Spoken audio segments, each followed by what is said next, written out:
Hello everyone, I hope you're all doing excellent. Welcome back to an RX7 video. No, it's been a little while.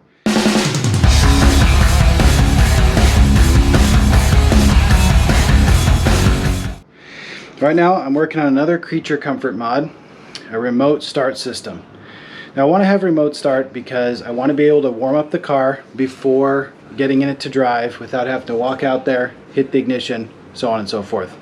The other thing I want to do is be able to turn the heater on ahead of time so the car's warm when I get in there and there's no dew on the windows, and of course in summertime be able to run the AC. So let me show you what I have. Right here I have a Compustar CS920-S simple remote start system, and hopefully I can get the door locks running off this as well. I was working with this. This is a Cool Start RS4 G5. This one is actually an RSX. I've used both units. These are the cheapest option on Amazon, and I wouldn't recommend them. So this one I got installed, got it working, and then the system just failed. The relays inside just got stuck on, and so the accessory would never turn off. The starter would always be on when you started the car, and it was running terribly. So I got a replacement from them, and that unit, the remotes aren't even paired with the device, and I can't get them to pair. So I would not recommend that system. So I'm going to try and get the Compustar working. So what I'm going to do is I've already wired in the harness from the Cool Start system. So I'm just going to cut and splice in the wires from this Compustar system, but I'll talk you through what colors I put to what on the ignition harness so you can figure it out yourself. One quick note on this is that the FC has ignition 1 and ignition 2. There is a blue wire on this harness I've already read through that has to be a jumper programmed, and if you can see in there, it can be either start, accessory, or ignition 1. So we've already got that set where it needs to be. This unit seems to be a little bit simpler. The remotes don't look as cool, but I think that'll be okay. So let me show you what we got in the car so far.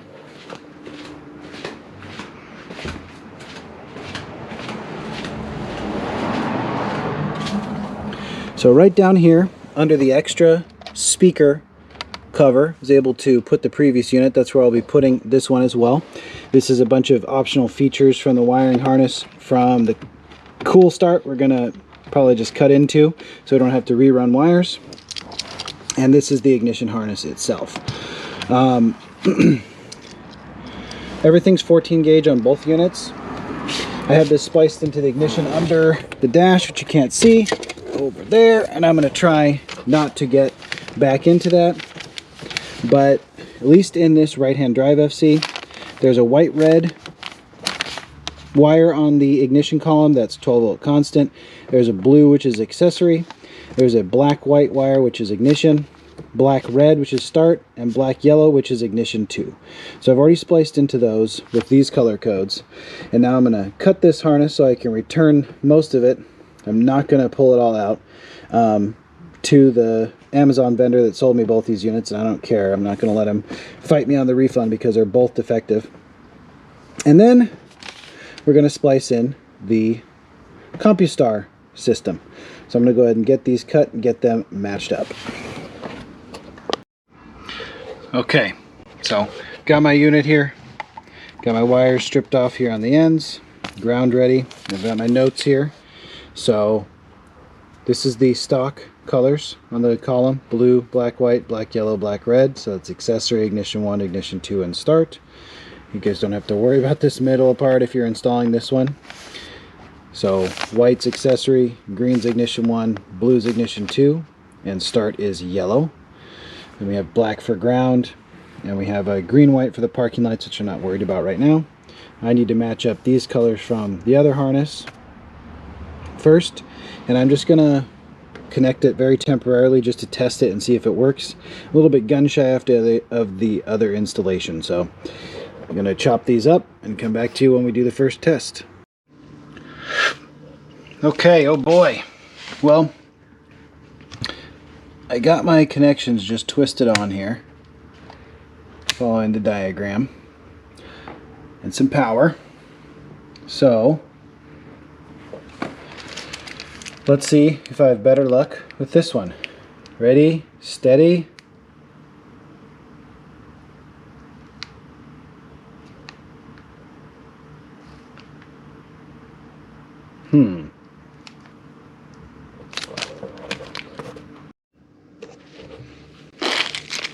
Okay, so the remote wasn't paired. Let's give it another shot.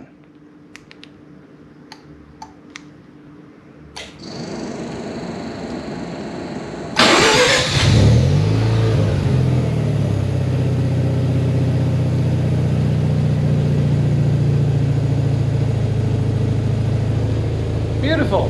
It's working. And it's not grinding because the starter's not running the whole time. This is a bit simpler of a module. Let's test the brake switch. So this wire is the brake switch, light blue and white. So when you push the brake with the key on, once you get in the vehicle, it should stop the control. So I'm just going to touch it to positive here. Beautiful.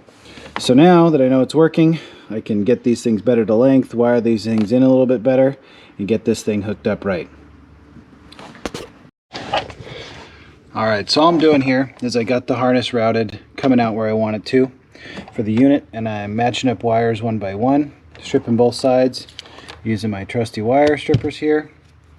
And then I'm going to be putting on these low heat solders on each side here and melting that down. These and these make wiring so easy. I'll leave links in the description below for not only this remote start unit, but these as well. Makes your wiring jobs so much simpler. All right, so got everything tucked up in there.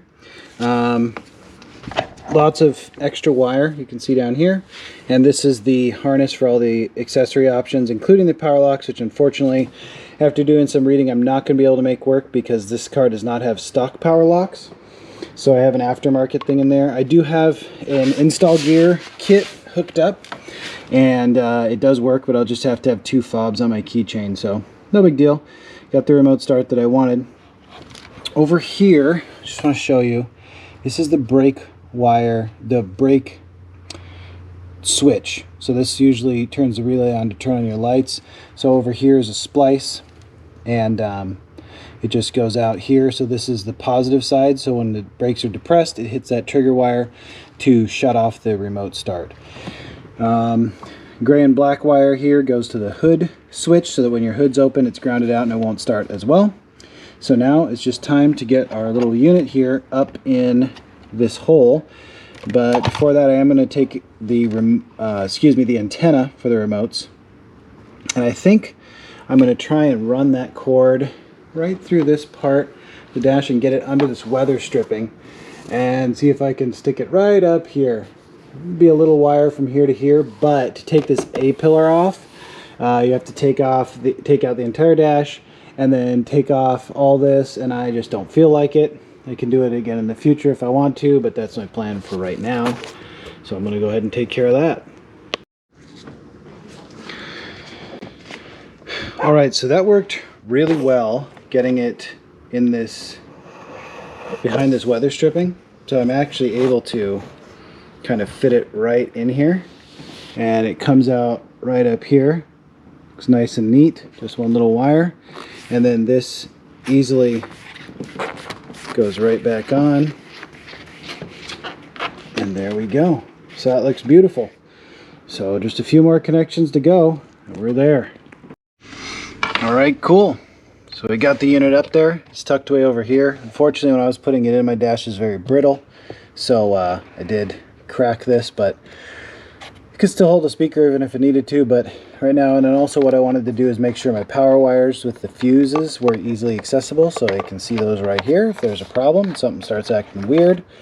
So cool. So now underneath the dash, just going to tuck up some of these wires, seal this up, and then I want to hook up the parking brake light function with the green-white wire so that I can see what's going on. For the parking lights flashing, it gives you diagnostic codes, and it also lets you know when the vehicle is successfully started by holding the lights on. So yeah, so far so good. I'm really liking this unit compared to the other one.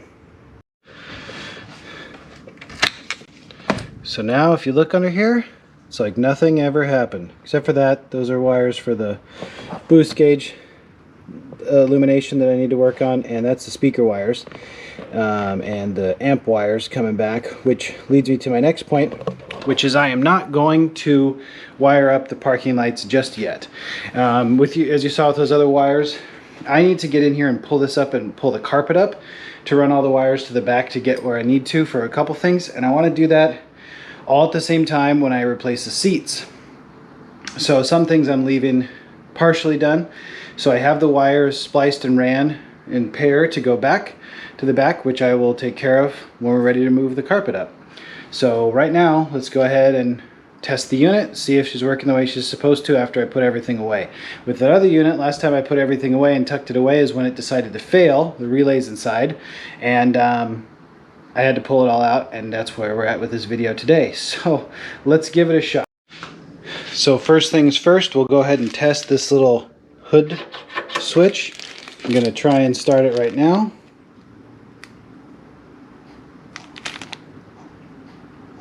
If you listen carefully, you can hear the relay. That's for the parking lights that are not hooked up yet, but you can clearly hear it.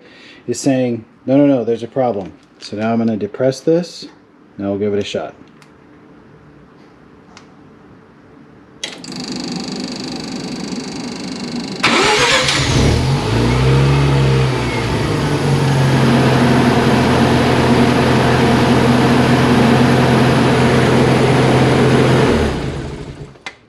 Beautiful. Works great. That's awesome. Okay. Well, I think that's it. For now, I'm going to give it a day or two, make sure it actually keeps working, and then I'm going to give you a rundown on a few details that I liked more about this one than the other one. So stay tuned for a few more minutes. I'll be back immediately.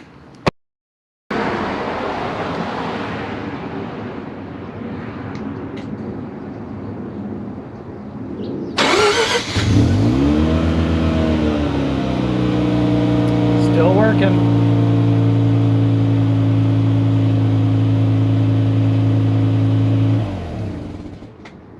Alright, so it's been a couple weeks actually since I got time to film the video here, and yes, the remote start is still working.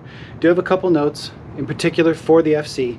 The stock alternator on these cars doesn't put out that much, and the remote starter unit basically senses if it's getting enough voltage from the remote starter, or excuse me, from the alternator, to know if it's successfully started the car. So when it's cold, which is the main reason and main time I want to use the remote start, it compensates for cold start, the FC does, and it raises the idle. So the alternator puts out enough energy. If it's already warmed up and I try to start it like leaving a store or something, it doesn't want to start up. It tries to start, realizes it doesn't have enough voltage, and shuts down. So that's one bit of inconvenience. Second really important thing is, this is a huge disclaimer for this video, this kit is not rated for a manual transmission car, and any kit you get is going to say it's for automatic only. I've obviously proved that it does and can work. The problem is that if you have it in gear, it's going to try and start with this unit 3 times, and each time it tries to start, it's going to scoot the car forward. I don't care if you have your e-brake on or anything, and if you're going downhill or something, it might move farther than you think. There are a couple ways to defeat that. You can put a little bracket with sensors in there, like the hood sensor, that ground out the vehicle if it's in gear. I didn't make one of those, but for me, I just leave it out of gear, and a lot of people don't like that, but I don't live in a hilly area, and even if I put it in gear, if the parking brake's not up, the car just goes forward because it doesn't take much to turn the rotary engine since it's so small. So those little details are very, very important for you if you want to install this kit. Now, there are a couple features I wanted to mention to you that are not available on this unit. Now, this unit is proved to be more robust, more reliable than the other unit I mentioned at the beginning of the video, but that one did have a remote start option. Or excuse me, not remote start. Obviously that's the point of this. It had a turbo timer option because I took the turbo timer out of this vehicle. The turbo timer that was in here was old, it was malfunctioning. Sometimes it would turn on randomly, sometimes it wouldn't work, and also for some reason it was interfering with the ignition 2 signal, so that I couldn't get my accessory fan to turn on for the blower motor, which is important for obviously putting out cool air, but excuse me, heater. But when I get the AC working eventually after we do the V-mount, I mean, obviously I need that blower motor to run the AC when it gets hot again. So I eliminated that. I was looking for a remote start unit that would have the turbo timer function. Unfortunately, this one does not have that function. Also, neither of the units I could get to work with the door locks. So I still have my install gear right here, and I do have power door locks, which is a nice feature. So I have a previous video about that. I'll put a link in the video description up above, or the little card, and the link in the description down below. But anyway, that's it for the remote starter. I hope this is helpful, or at least interesting, and shows you how we're getting our old school JDM cars just a little bit more modern and functional. That's going to do it for today, guys. Please leave a like if you liked the video. Put a comment in the comments down below if you have anything to add to this content, and please subscribe if you want to stay tuned for more content. And remember, when they ask you, tell them you want more.